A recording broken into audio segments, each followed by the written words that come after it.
Hello friends, welcome to our channel. Friends, আজকের ভিডিওতে আমরা দেখব যে ফোনের ওয়ালপেপার কিভাবে চেঞ্জ করতে হয় বা ফোনের হোম স্ক্রিনে নিজের ফটো কিভাবে লাগাতে হয়। তো চলুন বন্ধুরা দেখে নিই। তো বন্ধুরা, ফোনের ওয়ালপেপার চেঞ্জ করার জন্য আপনি সবার প্রথমত আপনার ফোনের স্ক্রিনের উপর এভাবে আঙুল দিয়ে চেপে রাখবেন। তারপর এখানে দেখতে পাবেন ওয়ালপেপার, তো তার উপরে ক্লিক করবেন। এখন এখান থেকে অনেকগুলো ওয়ালপেপার দেখতে পাবেন। তো যে ওয়ালপেপারটি আপনি সেট করতে চান তার উপরে একবার ক্লিক করে দেবেন।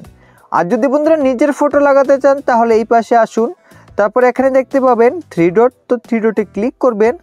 এখন বন্ধুরা এখান থেকে আপনারা লোকাল ইমেজের উপরে ক্লিক করবেন। এখন ফোনের গ্যালারি থেকে আপনি যে ফটোটিকে সেট করতে চান সেই ফটোটিকে খুঁজে বার করে নেবেন। তারপর সেই ফটোটিকে আপনি নিজের ইচ্ছা মতো ক্রপ করে নিতে পারেন।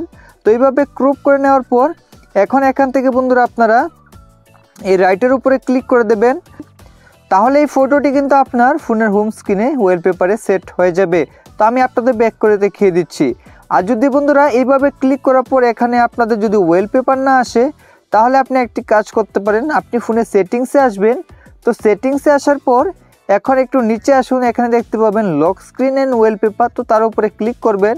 এখন এখান থেকে ওয়ালপেপারের উপরে ক্লিক করেও আপনি সেম কাজ এখান থেকে করতে পারবেন। এখান থেকে ওয়ালপেপার চেঞ্জ করতে পারবেন এবং নিজের ফোনের গ্যালারি থেকে কোন ধরনের ফটোকে ওয়ালপেপার সেট করার জন্য এখান থেকে লোকাল ইমেজে ক্লিক করে আপনার ফোনের গ্যালারিতে যে সকল ফটোগুলো তা দেখতে পাবেন। এখান থেকে ঠিক সেইভাবে আপনি কোন ধরনের ফটোকে আপনার ফোনের ওয়ালপেপারে সেট করে নিতে পারবেন।